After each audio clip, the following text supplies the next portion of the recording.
pada tumbuhan dibedakan berdasarkan jenis rangsangan dan arah geraknya.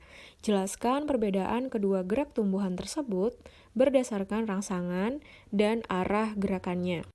Yang dimaksud di sini adalah pada tanaman kacang merah yang diletakkan di tempat gelap dan juga di tempat terang. Nah, sekarang kita akan beralih ke jenis-jenis gerakan yang ada pada tumbuhan. Sebelumnya, kita akan membahas terlebih dahulu mengenai gerakan pada tumbuhan. Sebagai makhluk hidup, tumbuhan juga melakukan pergerakan. Tumbuhan melakukan pergerakan secara pasif, yaitu tidak mengalami perpindahan tempat. Hal ini berbeda dengan makhluk hidup yang lain seperti hewan maupun manusia yang melakukan pergerakan dengan berpindah tempat. Meskipun tumbuhan tidak berpindah tempat dari tanah atau substrat yang ditempatinya, namun tumbuhan tetap bisa memenuhi kebutuhan hidupnya seperti memperoleh sinar matahari, kemudian mengambil air dan mineral dari dalam tanah. Gerakan pada tumbuhan dapat terjadi akibat rangsangan dari luar maupun dari dalam tubuhnya. Nah, berikut ini merupakan penggolongan gerakan yang ada pada tumbuhan. Gerakan pada tumbuhan digolongkan yang pertama dari jenis rangsangannya.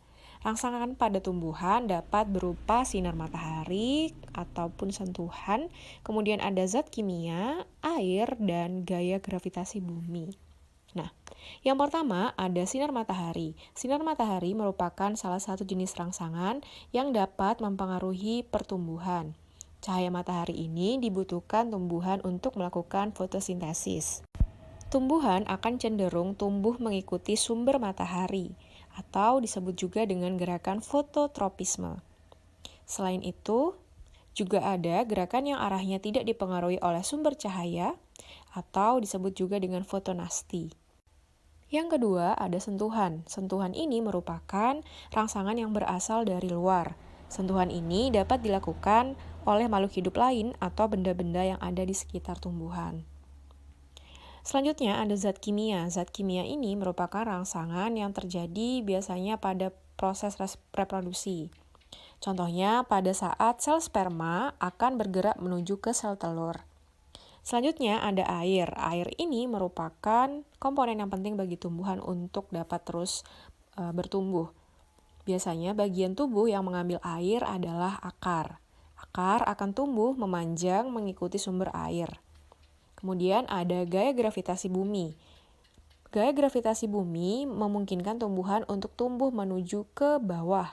Biasanya yang akan tumbuh ke bawah adalah akar. Dan gerakan tersebut dinamakan geotropisme positif. Sedangkan pada batang yang tumbuhnya menjauhi inti bumi disebut juga dengan gerakan geotropisme negatif. Nah, selanjutnya ada gerakan tumbuhan berdasarkan arah geraknya. Berdasarkan arah geraknya, tumbuhan ini memiliki dua jenis respon, yaitu mendekati sumber atau menjauhi sumber.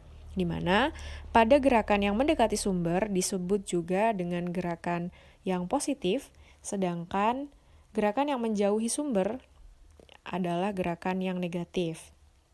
Nah, berdasarkan penjelasan tadi dapat disimpulkan bahwa gerakan pada tumbuhan itu dapat dibagi menjadi jenis rangsangannya maupun dari arah gerakannya. Nah, pada tanaman yang diletakkan di tempat terang seperti pada ilustrasi berikut ini akan menerima rangsangan berupa cahaya matahari. Dan arah rangsangannya akan mengikuti sumber cahaya. Sedangkan pada tanaman yang diletakkan di tempat gelap atau tidak ada cahaya sama sekali, maka tidak ada jenis rangsangan apapun dan arah tumbuhnya pun tidak mengikuti arah rangsangan.